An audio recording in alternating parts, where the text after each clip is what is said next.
So, Emily, you had your wish about 10 years ago, is that right? Can you tell me a bit about it? I wished for my grandma to meet the Queen. Yeah. So we got to go to Buckingham Palace and go to the Queen's garden party, which was really special. Me, my dad and my grandma went, so like 3 generations of us, which was, fab. My mum and sister came down to London, so it was like a whole family affair, and really lovely.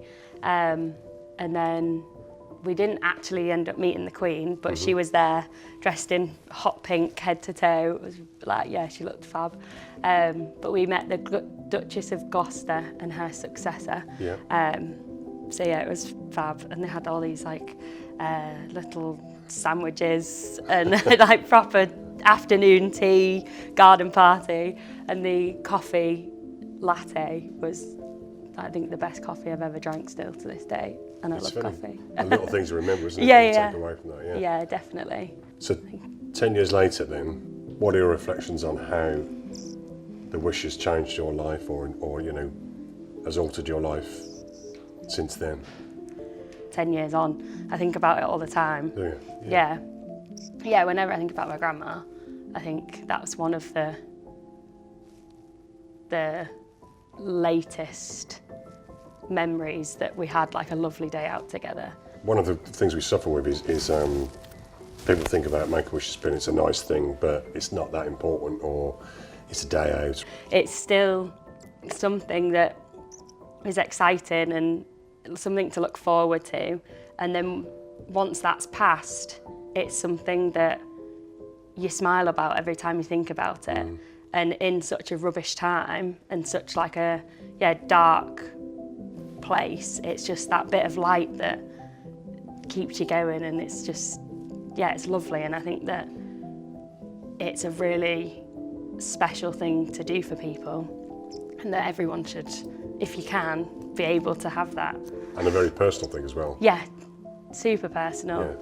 And it's, I think, with Make-A-Wish, something that you can't necessarily get. Like, I wouldn't have been able to go to the Queen's garden party or like do that without Make-A-Wish. Yeah. And that's really special to me. I think that my wish was actually granted when you first started, which was 10 years ago now. I obviously didn't necessarily anticipate being in the role for 10 years, but one of the guiding things for me is that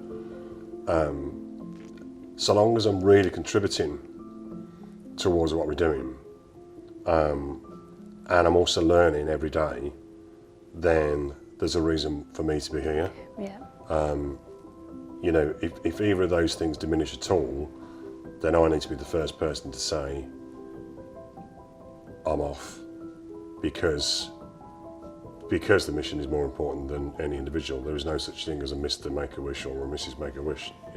It's something that we borrow for a period of time and then we pass on to somebody else. I've never been as happy in an organisation as I had been at Make-A-Wish. When I eventually leave here, one of my main ambitions is I want the organisation that I leave to be that much stronger than what I sort of started with. Yeah. I started with, it was a great organisation, always has been. It's a wonderful mission. But if I can just reflect on that, the sort of wishes that we granted as well as the organisation that I leave behind, those are the important legacy points for me. We were just talking earlier on today, actually, that we're approaching our 19,000th wish. Wow. In the history of the organisation. Yeah, wow. And I remember not long after I started, we were celebrating our 10,000th wish.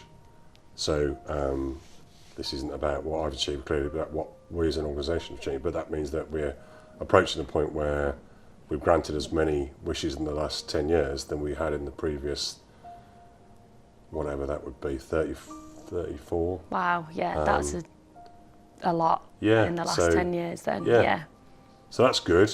In terms of highlight, it would have to be a wish and a conversation I'd have with family. And the one that springs to mind for me was George's wish to go tobogganing. So I do wish discoveries sometimes. So I'm the sort of volunteer, if you like. There's 2 volunteers go and meet the family, and obviously they don't know what I do for a living because that's not relevant. That's not why you're going, yeah.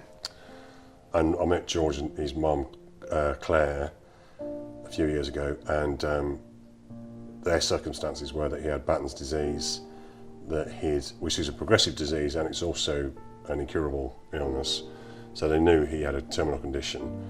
He was about 5 at the time, and he'd lost the power of speech, amongst other things. Oh. But him and his mum were clearly very close. There was lots of love in the room. They had made a list of things to do, which she called a bucket and spade list because she said he was too young to have a bucket list. And one of those was to go tobogganing down a mountain, and we made that happen. He was one of my favourite moments in the wishes so they were going down this mountain in Austria. He hadn't spoken for 18 months, and he spoke to her on the way down. Wow. And we actually did an interview with Claire after George had died subsequently, and amongst all the grief, there was the pure joy of that moment that will never, again, a bit like you and your grandma, that will never leave her, and he definitely wouldn't have left him either. No, absolutely not. So to have actually met George and Claire and to have been part of their wish was just it's a wonderful memory that I'll always cherish, Yeah, and then, you've got that being a part of that wish, and they've got that from having the wish as well. Yeah. Which, both sides, again, super special. Yeah. And Really lovely. And a bit like you're talking about, the impact that your wish has had on you.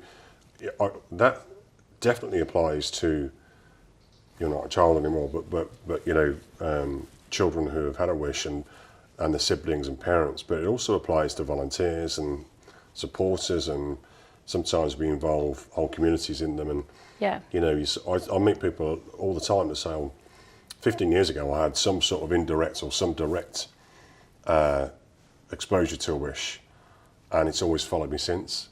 And that's that ripple effect is really powerful. It is. We end up, that bit gets right into the mainstream of our society. What first attracted you to this line of work, and what is it like running a charity?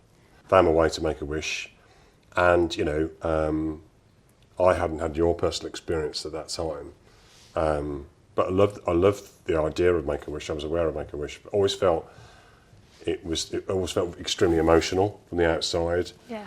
And I still get a little bit of that now. People say, I don't know how you cope because it's really emotional, it must be really sad, which sort of, yes, to an extent, but sort of misses the point of the joy of it. And that's what I discovered really, is that it's the most joyful place that I've ever worked, and by far the most meaningful place as well. It's become part of me, and it's like having a really close friend. I'm incredibly fortunate to be part of it. The opportunity to lead it, I try not to think about the responsibility too much. Yeah. Because if I overthink that, I have a bit of a problem with that. That'll be at 3 o'clock in the morning, oh my God, sort of thing. Yeah. So try and not dwell on that too much, but more just think about, at its core, it's a leadership role, so how the mission can inspire you. And then you're like a sort of a vehicle for it. So, I'm not really asking anyone to follow me as such. I'm asking everyone to follow the mission, but I can help guide the way towards that if I can. And then the core of it is, if you don't love it, and I use that word specifically, if you don't love the mission, you shouldn't do it. Yeah. Because that's the thing that will really drive you. But I can see for myself, we have made someone happy at a dark time, or we have altered the course of somebody's life sometimes, or we have strengthened the relationship that you had with your grandmother, and that memory will never leave you. Yeah. And it would have never left her No, either. it wouldn't, yeah. And to have the knowledge that we have done that is, those are memories I'll never lose. So, yeah, my favourite moments are these sorts of moments, and I look back at so many times where I've been part of that and I've felt privileged to feel part of that, and I've just taken my own joy from it too. What drives you? The biggest single thing that drives me is the children whose wishes we're not granting. We talk a lot about, understandably, about your wish and about wishes that have taken place, but unfortunately we don't talk as much about the majority of children whose wishes we don't grant. If our vision is 10,000 wishes a year, and we're granting more, right, which is amazing, but we're granting maybe 1,200-1,300 a year. There's then 8,000 odd children who we're not whose wishes we're not granting, and in particular, for me, those children who will who will die without their wish being granted, and that their story, I just think their story needs to be told more, and it's a bit of an uncomfortable truth.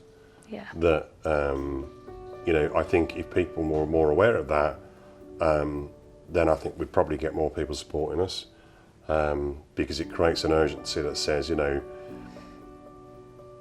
I think it's just not right that this child's wish is granted, and then this child dies without having a wish granted, which means that all the opportunities for those memories to be made for them and their family are lost, and all they're left with is the grief of them passing. Yeah.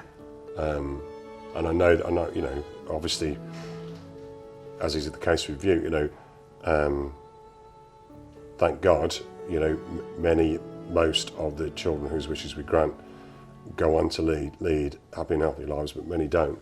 Yeah. And those that don't, I've seen, wishes granted for terminally ill children, and parents afterwards talk about the joy of that wish and the level of comfort that gave them when they lost their child. And there isn't a more difficult circumstance that anyone would ever find themselves in. No. And I sort of hate to think that there's all those other parents who didn't have that comfort and will never have that comfort because we didn't reach them. So that's the biggest thing that drives me. That's what, should be able to be given to everybody. Yeah. But it's just a shame that it can't. At the moment. At the moment, hopefully. Hopefully one day. I always say about the vision is that shouldn't be like a strapline or a PowerPoint slide, but that will be a reality. I do believe it will be. Yeah. I'd love to think that in my lifetime at least. Yeah. That would happen, yeah. Yeah, it's exciting to see what is in the future for it, and hopefully that 10,000 wishes can be granted. Mm-hmm.